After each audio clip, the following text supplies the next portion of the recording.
Merhaba, ben Doktor Ayşegül Çoruhlu. Bugün size normalde benim konum değilmiş gibi olan bir şeyden bahsetmek istiyorum. Meditasyondan. Yani pek çoğunuz belki denedi, belki yapamadı, ya tam da ne işe yarıyor anlayamadık. Gerçekten benim de zorlandığım bir konu. Bu meditasyon işine niye menfaat olarak bakmalıyız diye kendi kendime düşünürken bulduklarımı sizle paylaşmak istiyorum.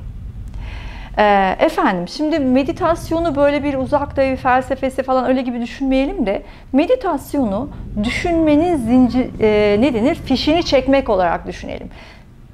Düşünmesek daha iyi tabii.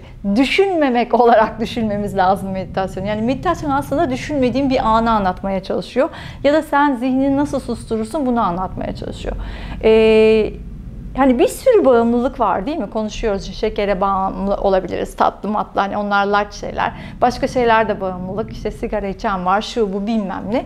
Ama aslında biz düşünmeye bağımlıyız. Yani düşünmediğimiz bir an yok. Enteresan bir şekilde zihin sürekli olarak meşgul ve hele de böyle yani benim gibi biraz daha ne diyeyim analitik bilgiyle ilgilenen sol beyinli insanlar aynı anda tek şey de yapamıyorlar. İşte bir şey okurken bir şey izliyor, aynı zamanda kafasında bir şey düşünüyor, araya birkaç başka hareket alıyor. Yani zihin sürekli olarak multitask şeklinde bir şeylerle meşgul oluyor.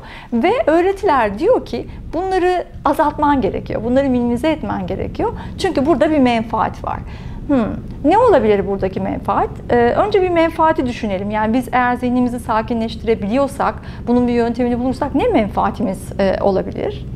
Şöyle, şimdi beynin elektrik akımları olan kablolar değil mi? Bir sürü kablo var. Mesela çok eğitim aldığımızda veya bir sporu çok yaptığımızda hangi konuda uzmansak, piyano çalan biri falan çok yoğunlaştığı konuda o kablolar arasında daha farklı bir örgü var. Orada bir yeteneği olmuş. Diğer konularda olmadığı kadar orada bir harmonik durum var ki işte ne bileyim gözü kapalı piyano çalabiliyor. Hani orayı geçmiş anlamında. Yetenekli kısımlarımız var. Bir de normal zamanda kullandığımız zihnimiz var. Şimdi zeki olmayı, yetenekli olmayı falan bir yere koyup her birimizin günlük hayatında yaşadığı bu dağınık zeka halinden bahsedeceğim. Şu demek bu. Yani normalde birkaç tane konuyu düşünüp, mesela 3 tane konuyu düşünüp, üçünden bir sonuç çıkarmak isteyen bir zihin olabilir.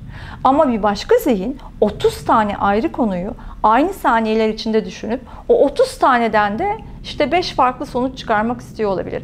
Siz bunu böyle dediğim gibi elektrik kabloları düşünün. Daha karışık düşünenlerin daha karışık elektrik kabloları olduğunu düşünün. Ve o kablolardan rastgele ışıklarla elektrik aktığını düşünün. Şimdi bu karma karışıklık, yani mesela şöyle yapayım. Mesela şimdi saçım düzgün değil mi? Şu anda mesela farklı düşünceler var. Bir kafamın içerisinde kablo karmaşası var ve biri yanıyor, biri yanıyor, biri yanıyor. Yani düşünme, dağınık düşünme halinde bunlar oluyor. Beynin içerisindeki elektrik böyle scatter deniyor. Yani sağa sola kaçışarak, onu bunu ateşleyerek, aynı anda bir sürü şeyi düşünerek veya kopuk kopuk düşünerek çalışıyorsa koherans dediğimiz bir uyumu olmuyor. Koherans nedir biliyor musunuz? Yani bu elektrik akımı bir dalgalar oluşturuyor değil mi? EEG ile beyin dalgalarını ölçebiliyoruz. Yani beyindeki elektriği ölçebiliyoruz. İşte dalgalar var, beta var, işte alfa var, teta var. Orada burada duyuyorsunuz beyin dalgaları diye bir şeyler. Ve bu dalgaların işte dalga boyları kısa, titreşimi yüksek veya daha geniş. Bunlar gerçekler yani. Beyinde elektrik var, dalgalar var vesaire.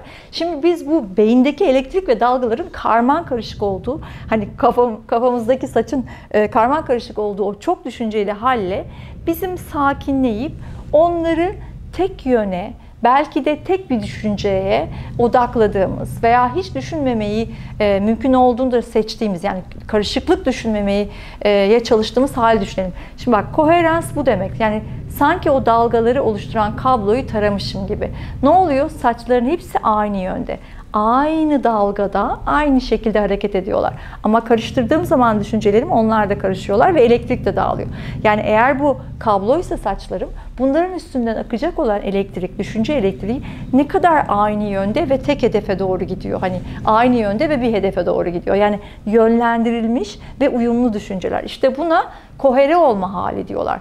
Odaklı çalışırken insanlar böyle yapıyor. İşte Nadal tenis oynarken düşünmüyor bile. O kadar dalgaları kohere ki yaptığı pratik yüzünden tak tak tak tak tak neredeyse refleks boyutunda doğru hareketleri düşünmeden alabiliyor. Yani o yolu o kadar taramış, öyle söyleyeyim. Yani o kadar oradan elektrik akıyor.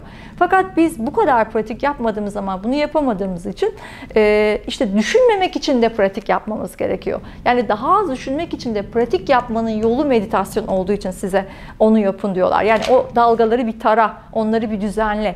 Bunları düzenlediğimiz zaman, o dağınıklık yerini düzenleyebildiğimiz zaman sonra o düzenlenmiş dalga akışlarının ucuna bir fikir, bir düşünce, yoğunlaşmak istediğimiz bir çalışmayı odaklayıp dağınık enerjiler yerine, o dağılmış elektrik yerine lazerlemiş bir elektriği tek noktaya gönderebiliriz.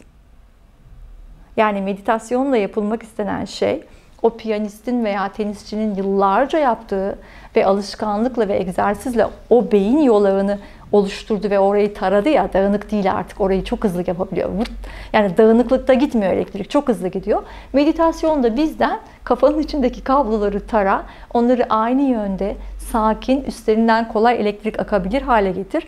Sonra da onun ucuna eğer odaklanmak istediğin bir şey varsa, bu bir çalışma olabilir, bir şey öğrenmek olabilir, ekleyebilirsin. Tabii meditasyonda şunu da ekliyorlar. Yani hani dileklerin de o zaman olur filan diye. Ama o da şunun gibi bir şey.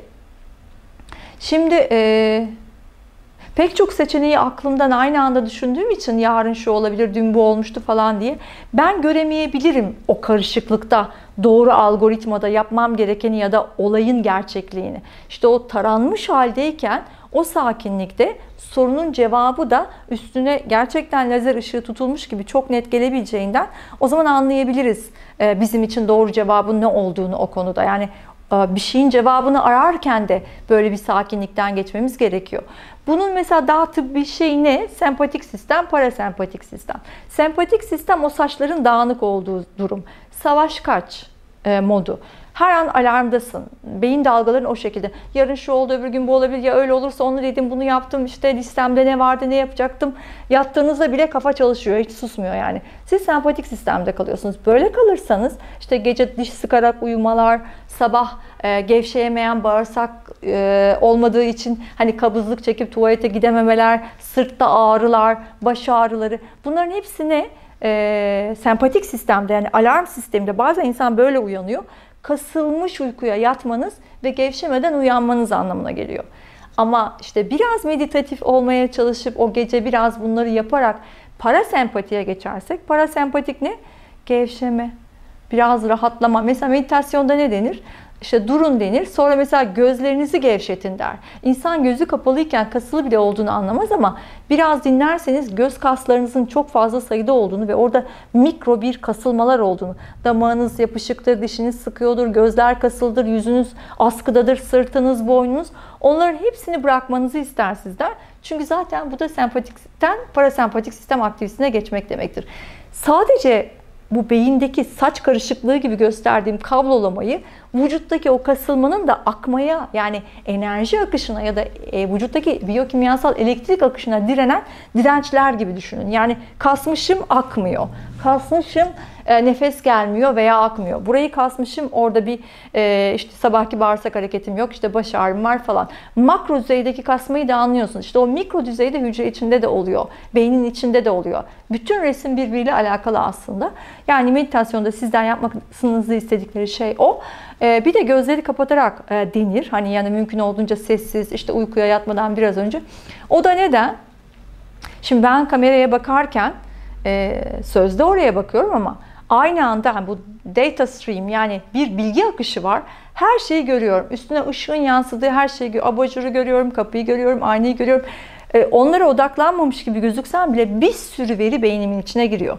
Ve kabloluğumu, yani kablo karışıklığımı daha da artırıyor, değil mi? Neye ışık yansıyorsa ben onu beynimde işlemek, beynimin arkasında onun şeklini görmek durumundayım. Sesleri duyuyorum vesaire. size deniyor ki gözlerinizi kapatın. Yani o sırada işte nefesinize odaklanın. Aklında da, yani zihninde aklından nefesine indirerek bir merkeze yönlendirmeye çalışıyor. Gözünü kapattığında o akan data akışı azaldığı için daha az veriye muhatapsın. Dolayısıyla daha çok şeyi listeden daha az şeyi listeden çıkaracaksın. Yani bir de gördüklerini, duyduklarını listeden çıkarmakla kalmayacaksın diye. O yüzden gözünü kapat diyorlar. Bu konuşmanın amacı, ben kendim de yapmakta çok zorlanıyorum. Meditasyon denen şeyi. İsmi bile bana uzun süre ya ben o değilim diye itici geldi. Fakat bunu ben başlık olarak meditasyon demiş olsam bile yapmak istediğim şey meditasyon değil. Zihnimin fişini çekebilmek için kendime aralıklar vermeye çalışmak. Bunun için ne yapılabilir? Kimisi nefes çalışabilir, kimisi spor yaparak bunu yapabilir, kimisi gerçekten sessizce oturabilir. Mesela Einstein ne yapıyormuş? Oturduğu koltuğun önüne bir mum koyuyor karanlıkta ve yanan mumun tavanda yarattığı o alevin izine bakarak dakikalarca yarı uyanık, yarı uykulu düşünüyormuş ve bir sürü şeyi zaten böyle kağıda dökmeden önce kafasında toparlamış. Yani meditasyon bunun gibi bir şey. Yani çok şeyi aynı anda düşünmemeye çalışmak gibi bir şey. Çok zor bir şey. Biraz aynı o tenis oynama disiplini gibi buna yatırım yapılması gerekiyor. Çok kolay sıkılındığını biliyorum. Çok kolay vazgeçildiğini biliyorum. Ama biz buradan menfaat kovalayacağız. Bir, kafamızdaki dağınık kabloları taramış olacağız. İki, o taranmış kablolardan istersek bir düşünceyi, bir çabayı odaklayarak çok daha hızlı bir verim alacağız. Belki haftalarca çalışacağımızı 2-3 günde bitireceğiz. Üç, sempatik sistemde kalmayıp parasempatiye geçerek bütün vücudun bırak kasılmayı her türlü iyileşmesine destek olacağız. 4, tabii ki daha iyi bir uyku verimi elde edeceğiz. 5, bir sürü veriden bir sonuç çıkarmaya çalışıp delireceğimize sakinleşip en iyi sonucun gözümüze o seçenekler arasından daha parlak görünmesini sağlayacak kadar kafadaki dağılmış elektriği bir yöne doğru kohere yaparak kendimize daha doğru kararlar alma şansı tanıyacağız. Yani ben meditasyonu böyle görüyorum. Zihnin fişini çekmek olarak görüyorum. Bilemiyorum sizler nasıl düşünüyorsunuz ama enteresan bulduysanız, paylaşırsanız, abone olursanız sevinirim.